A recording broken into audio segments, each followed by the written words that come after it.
In that day, the Lord, with his sore and great and strong sword, shall punish Leviathan, the piercing serpent, even Leviathan, that crooked serpent, and he shall slay the dragon that is in the sea. Isaiah 27:1. On Friday, June 16th, 5 people on board a submarine called Titan, which is operated by Oceangate, set out for their 2023 dive to the Titanic wreck, which lies at a depth of 13,000 feet in the North Atlantic. Here's what we know about Oceangate's Titan submersible that has disappeared on its way to the Titanic wreckage site. It can fit up to 5 people, 1 pilot and 4 tourists or crew. It can dive to a depth of 4,000 meters. Officials say the depth of the area where the submersible disappeared is roughly 3,900 meters.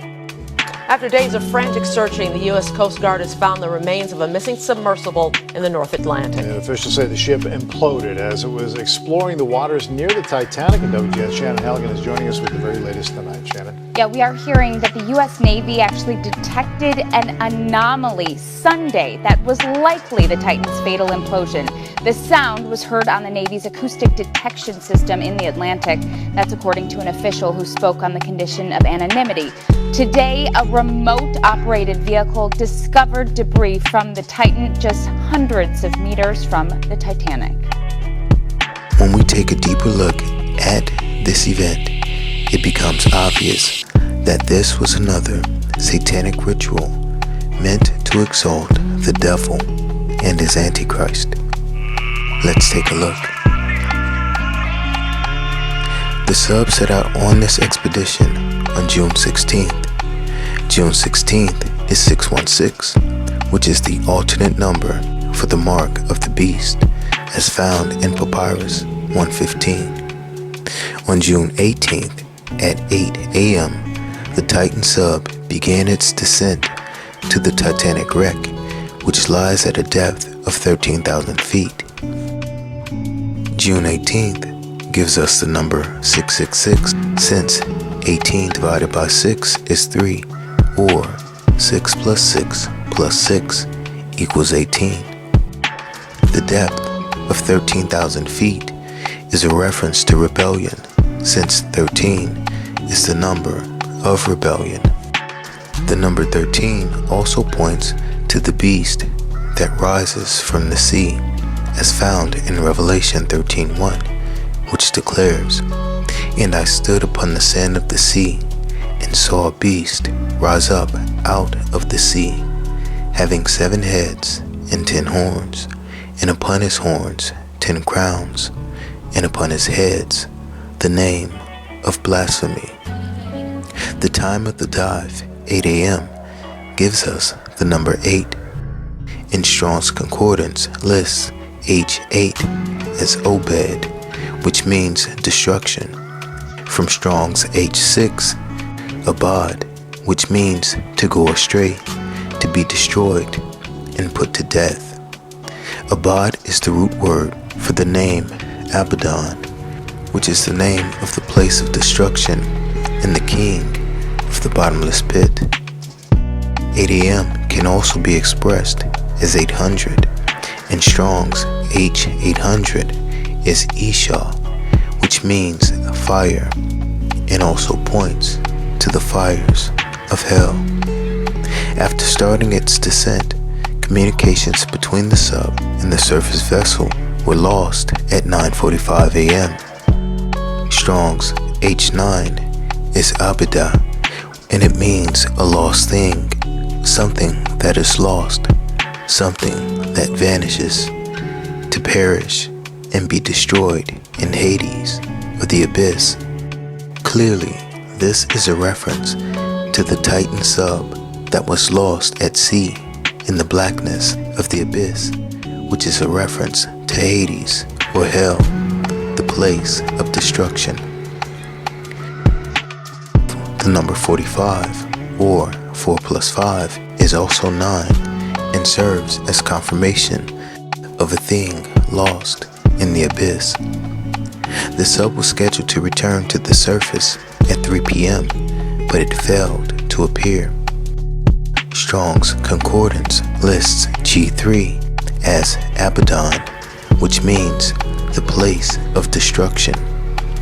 Abaddon is also the name of the angel prince of infernal regions, the king of the bottomless pit, as found in Revelation 9:11.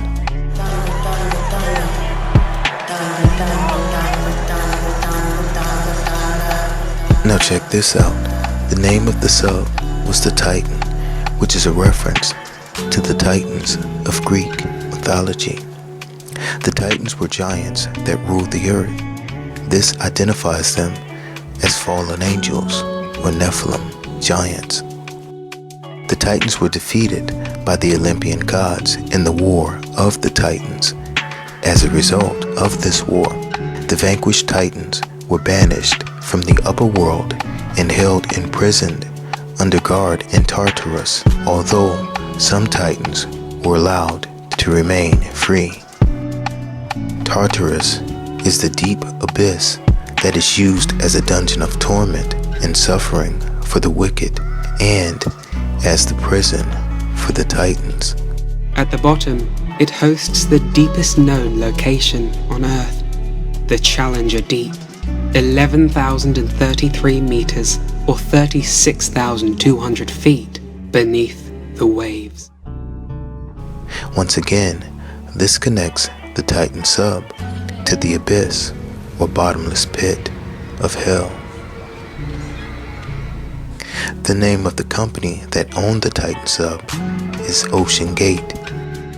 Since the depths of the sea where the rusting hull of the Titanic sits is called the abyss, and this location also serves as a watery grave for the unfortunate passengers who perished on the night it sank, this connects it to the bottomless pit of hell as well. The name Oceangate then is a reference to the opening of a stargate, portal, or doorway to the bottomless pit to release the unclean spirits of the Titans or fallen angels that were imprisoned there. But it gets even deeper. In what can only be described as an example of an otherworldly and supernatural sequence of events surrounding the sub's fatal journey to the abyss in search of the Titanic, was the prediction of this event by The Simpsons 17 years ago. This particular Simpsons episode aired January 8th, 2006 in season 17 as episode 10, and it was called Homer's Paternity Coot. As it turns out, a writer for The Simpsons actually traveled to the Titanic wreck in the Oceangate sub. Thank you so much. Let's bring in Mike Reese.